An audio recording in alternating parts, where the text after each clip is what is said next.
नमस्कार दोस्तों, मैं हूं विराज और आप सुन रहे हैं कथा किस्सा। आज मैं आपको सुनाने जा रहा हूं एक सच्ची घटना पर आधारित कहानी, जंगल की भटकती आत्माएं। अगर आपको कहानी पसंद आए तो चैनल को जरूर सब्सक्राइब करें, वीडियो को शेयर करें और अपने सुझाव कमेंट बॉक्स में लिखना न भूलें। मैं और मेरा दोस्त राज शिमला में मेडिकल एंट्रेंस की कोचिंग करते थे। पढ़ाई के साथ साथ हम शिमला की लगभग हर जगह एक्सप्लोर कर चुके थे। डेंस जंगल, पहाड़ी रास्ते, अचानक मिलने वाले वाइल्ड एनिमल्स, सब हमारे लिए नॉर्मल बन चुका था।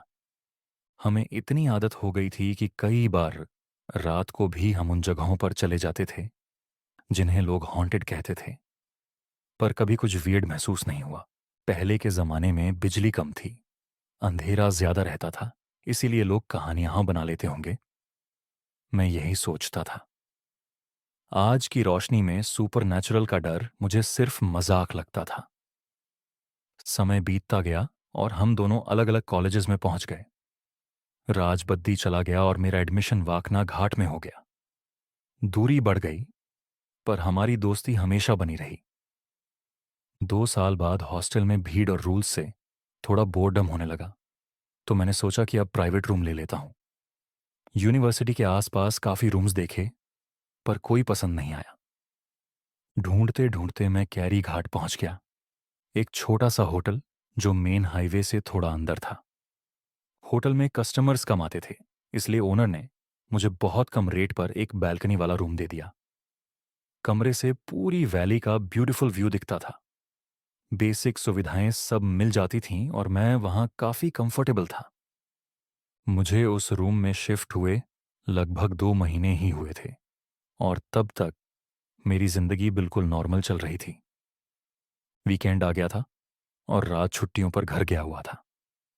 लौटते समय वो काफी लेट हो गया और ऊपर से बसें भी टाइम पर नहीं मिल रही थी। जैसे तैसे उसने सेंस की बस पकड़ी और फिर वहां से शिमला की। बस में बैठते ही उसने मुझे कॉल किया। भाई, आज बद्दी पहुंचना मुश्किल है, तेरे पास रुक जाऊं क्या?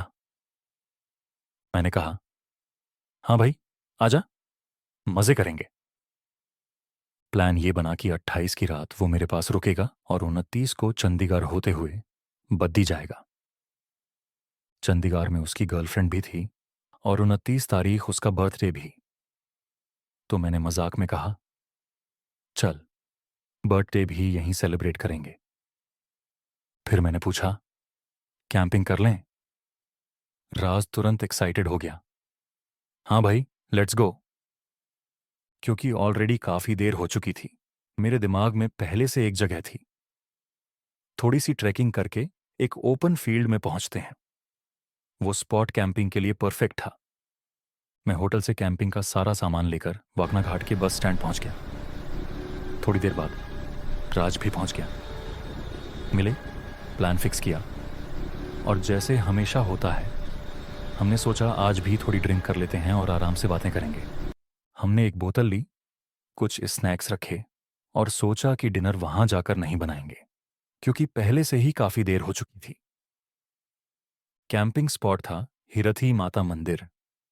मंदिर से करीब 300 मीटर ऊपर एक ओपन ग्राउंड था जहां टेंट लगाना था। हमने ट्रैकिंग शुरू की। प्लान था कि मंदिर पर 2 मिनट रुक कर दर्शन करेंगे, लेकिन बातों में इतने लॉस थे कि मंदिर को बस देखते हुए आगे बढ़ गए। चलते चलते हम सिगरेट पी रहे थे, लाइफ और फ्यूचर की बातें कर रहे थे। अब अंधेरा पूरी तरह छा चुका था।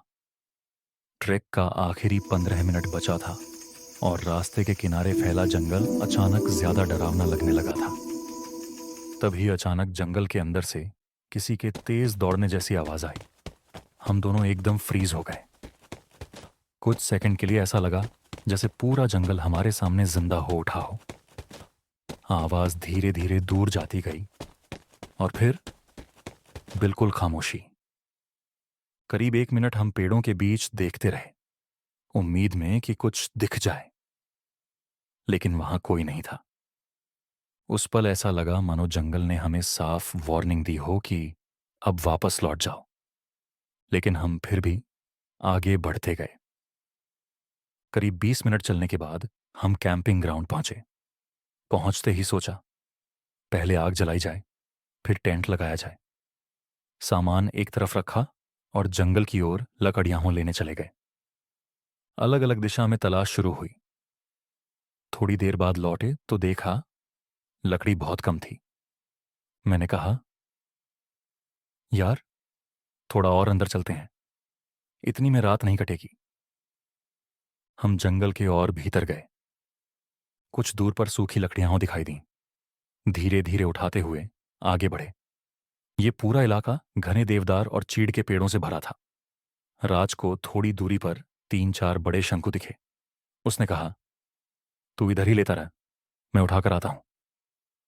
वह जैसे ही नीचे झुका और कोन उठाया, उसका हाथ ठहर गया। चौथे पेड़ के पीछे कोई खड़ा था, धीरे धीरे रो रहा था। राज ठिठक गया। मैंने आवाज दी और जब दोनों ने साथ में देखा, वह एक पल में पेड़ के पीछे से ऊपर की तरफ हवा में खींच गया जैसा। सुबकने की आवाज अब भी आ रही थी। हम समझ गए, हम बहुत भीतर आ चुके थे। उठाई गई लकड़ी लेकर चुपचाप कैंप साइट लौटे। डर साफ था, पर साथ होने से हौसला भी बना रहा। साइट पर पहुंचते ही दोनों ने एक दूसरे को देखा और तय किया, इस बारे में आगे कोई चर्चा नहीं होगी। हम हिमाचल के रहने वाले थे, जानते थे कि कुछ चीजों का जिक्र जितना कम हो उतना ही ठीक। कैंप साइट पर आग से करीब 50 मीटर दूर हमारा टेंट था। 8:30 बजे हम जूते उतारकर आग के पास बैठ गए। मेरे छोटे से स्पीकर पर राज ने गाने चला दिए। माहौल परफेक्ट था। आग जल रही थी, म्यूजिक बज रहा था। सिगरेट जलाई ही थी और बोतल खोलने की सोच रहे थे कि अचानक जंगल की ओर से कोई भारी चीज गिरी। आवाज इतनी तेज थी कि हम दोनों एक साथ उस दिशा में मुड़ गए। फोन की फ्लैशलाइट डालते ही हमने देखा, करीब 7 फीट लंबा शरीर, कोयले जैसा काला, हल्का भूरा चेहरा और 3 आंखें जो बिना पलक झपकाए हमें घूर रही थीं। कुछ पल उसे देखते रहे और जैसे ही उसने मूव किया, मैंने राज को पीछे हटने का इशारा किया। दोनों धीरे धीरे टेंट तक पहुंचे और अंदर घुसकर जिप बंद कर दी। जिप बंद करते ही आखिरी झलक में देखा, वह अजीब चाल में जंगल की ओर बढ़ रहा था। इतने सालों में जंगली जानवरों से कई बार सामना हुआ, लेकिन ऐसा कभी नहीं देखा। टेंट की बाहरी जिप तो बंद थी, लेकिन दोनों साइड नेट थीं, जिनसे हल्की हवा आती थी। पर उस रात हवा बिल्कुल बंद थी। हमारा सारा सामान आग के पास ही पड़ा था। कुछ देर चुप रहने के बाद लगा कि शायद वह जीव दूर जा चुका है। राज ने हिम्मत करके जिप आदि खोली ही थी कि अचानक तेज तूफानी हवा चलने लगी। टेंट जोर जोर से हिलने लगा, जैसे अभी उखड़कर उड़ जाएगा। हमने तुरंत जिप बंद कर दी और अंदर बैठकर सन्न रह गए। रात करीब 1:45 हो चुके थे कि लगभग 100 मीटर दूर से गाय की घंटी जैसी आवाज आने लगी। इस समय वहां गाय हो ही नहीं सकती, मतलब कोई और था जो जानबूझकर आवाज निकाल रहा था। डर कम करने के लिए मैंने बोतल उठाई। राज ने मना किया, पर आखिरकार हम दोनों टेंट के अंदर ही पीने लगे। धीरे धीरे घंटी की आवाज गायब हो गई। लगभग 10 बज चुके थे कि अचानक धीरे धीरे वही आवाज सीधे टेंट के बाहर से आने लगी, बिल्कुल पास। ऐसा लग रहा था कि कोई हाथ में घंटी लेकर हमारे टेंट के चारों ओर घूम रहा है। कुछ पल बाद टेंट का पर्दा हल्के हल्के हिलने लगा, जैसे कोई बाहर खड़ा होकर अंदर झांक रहा हो। हम दोनों पूरे शरीर से कांप रहे थे। बाहर जो भी था वह हमें आवाज देकर बाहर निकालना चाहता था। हमें किसी भी हाल में प्रतिक्रिया नहीं देनी थी। मैंने सोचा हनुमान चालीसा चला दूं, पर फोन में नेटवर्क नहीं था। सिर्फ कुछ डाउनलोडेड गाने और कॉमेडी वीडियो थे। मैंने तुरंत वीडियो प्ले किया और कहा, देखो, दिमाग हटेगा, सुबह होते ही निकल जाएंगे। राज का चेहरा पूरी तरह सूख चुका था। डर से वह लगभग अचेत सा लग रहा था। मैंने फोन उसके सामने रखकर वीडियो चलाया ही था कि टेंट से करीब 30 मीटर दूर मचोर लड़की की चीख गूंजी, इतनी तेज कि फोन मेरे हाथ से छूट गया। हम दोनों सन्न रह गए।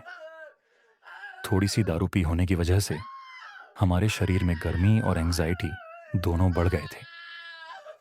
हर कुछ सेकंड में वही चीख दोबारा सुनाई देती। डर इतना था कि हम डिनर भी नहीं कर पाए। सारे सेंसेस हाइपर एक्टिव थे और पूरा फोकस सिर्फ उस आवाज पर था। एक एक मिनट काटना टॉर्चर जैसा हो गया था। डर कम करने के लिए हम रैंडम बातें करने की कोशिश करते, लेकिन दिमाग वहीं अटका था। बाहर जो भी था, हम दोनों एक ही पोस्चर में चुप बैठे थे, बस एक दूसरे को देखते हुए। तभी अचानक राज बोला, भाई, अगर उस चीज ने हम में से किसी एक को पोजेस कर लिया तो दूसरा क्या करेगा? और यह कहते ही वह एक अजीब, बेहद क्रीपी तरीके से हंसने लगा। उसकी हंसी किसी इंसान जैसी नहीं लग रही थी। मेरा दिल बैठ गया। कुछ सेकंड बाद वह फिर सीरियस होकर वही बात दोहराने लगा और फिर से हंस पड़ा, इस बार और ज्यादा डरावना। उस पल मुझे सच में लगा कि शायद राज के साथ कुछ तो गड़बड़ है। एक सेकंड के लिए मैंने सोचा टेंट अनजिप करूं और सीधे नीचे की तरफ भाग जाऊं, लेकिन अगले ही पल गिल्ट आया। राज मेरे भरोसे आया है, इसे कैसे छोड़ दूं? मैंने हिम्मत करके उसका कंधा पकड़ा और हिलाकर पूछा, भाई, तू ठीक है ना? राज ने पूरी सहजता से कहा, हाँ भाई, मैं तो बस चेक कर रहा था कि कहीं आत्मा तेरे अंदर तो नहीं घुसी। उसकी यह बात और अजीब टाइमिंग मुझे अंदर तक झकझोर गई, जैसे वह मेरे डर का मजाक उड़ाते हुए कुछ और ही सोच रहा हो। और तभी टेंट के बाहर बर्तनों को रगड़ने जैसी आवाज आने लगी। इसके साथ साथ कई लोगों के बात करने जैसी मिक्स्ड आवाजें, जैसे 5 से 6 आदमी टेंट के ठीक पास बैठकर धीरे धीरे बातें कर रहे हों। हमारा दिमाग काम करना बंद कर चुका था। दोनों बिल्कुल स्टोन की तरह बैठे थे। टेंट की जिप खोलें या नहीं, यह सोच भी नामुमकिन था। तभी बाहर से अचानक आवाज आई, भाई बाहर निकलना, मुझे बहुत जोर से पेशाब लगी है, चल साथ चल जल्दी। वो राज की आवाज थी। मेरे पूरे शरीर में करंट दौड़ गया। राज मेरे सामने ही था। फिर यह आवाज बाहर कैसे? मैंने अंदर बैठे राज को कुछ भी नहीं दिखाया और चुपचाप बैठा रहा। लगभग 2 बजे थोड़ी हिम्मत जुटाकर मैंने कहा, भाई, मुझे टॉयलेट आ रहा है, तुझे? राज बोला, हाँ भाई। हिम्मत न होने की वजह से बाहर जाना नामुमकिन था। हमने टेंट के अंदर ही एम्प्टी बॉटल में किया और बाहर फेंक दिया। बस 1-2 मिनट बाद ही ऐसा लगा मानो टेंट चारों तरफ 7 से 8 लोगों ने घेर लिया हो। उनकी चाल, फुसफुसाहट और सांसों की आवाजें साफ सुनाई दे रही थीं। डर अब पीक पर था। ऐसा लग रहा था मानो आज हमारी आखिरी रात है। हम दोनों ने हाथ जोड़कर अपने कुल देवता से प्रार्थना की, मालिक, अगर मरना है तो मंजूर है, बाकी आपकी शरण में है। 10 मिनट बाद अचानक सब शांत हो गया। हवा रुकी, तूफान थमा, बर्तन और लोगों की आवाज गायब। ऐसा लगा जैसे किसी डिवाइन पावर ने हमें प्रोटेक्ट किया हो। कुछ देर बाद एग्जॉस्शन के कारण नींद भी आ गई। सुबह 5:45 पर उठकर बाहर निकले। आसमान साफ, हवा नॉर्मल। बिना समय गंवाए टेंट पैक किया और नीचे उतरते हुए हिरथी माता मंदिर में हाथ जोड़कर धन्यवाद दिया। फिर हम अपने अपने घर लौट गए। ट्रिप के बाद हम दोनों घर लौट आए। रात चंडीगढ़ होकर बद्दी गया और उसने अपनी गर्लफ्रेंड को पूरी रात की घटना सुनाई। लेकिन मेरे साथ अजीब चीजें शुरू हो गईं। 29 तारीख की रात होटल में सोते हुए रात 2 से 3 बजे नीचे से लोमड़ी जैसी आवाज आने लगी। अगले 3 दिन तक यही दोहराती रही। परेशान होकर पास के मंदिर में पंडित जी से मिला और पूजा करवाई, तभी थोड़ी राहत मिली। राज की हालत भी खराब हो गई। कभी गिर जाता, कभी सामान अपने आप गिरता, कभी रूम में किसी के चलने जैसी आवाजें आती। आखिरकार वह गांव लौट आया और पूजा के बाद धीरे धीरे नॉर्मल हुआ। जब मैंने पंडित जी से पूछा कि जंगल में क्या हुआ था, उन्होंने कहा, वो जंगल कई भटकती आत्माओं का घर है। वो तुम्हें अपनी दुनिया में ले जाना चाहती थीं। अगर तुम उस रात टेंट से बाहर निकलते, शायद बचते नहीं। सच में, हम दोनों बड़ी अनहोनी से बचकर आए थे। तो दोस्तों, ये थी आज की कहानी, जंगल की भटकती आत्माएं। वीडियो को लाइक और शेयर जरूर करें। और हाँ, कथा किस्सा को सब्सक्राइब करना बिल्कुल न भूलें। फिर मिलेंगे एक नई कहानी के साथ, एक नए डर के साथ।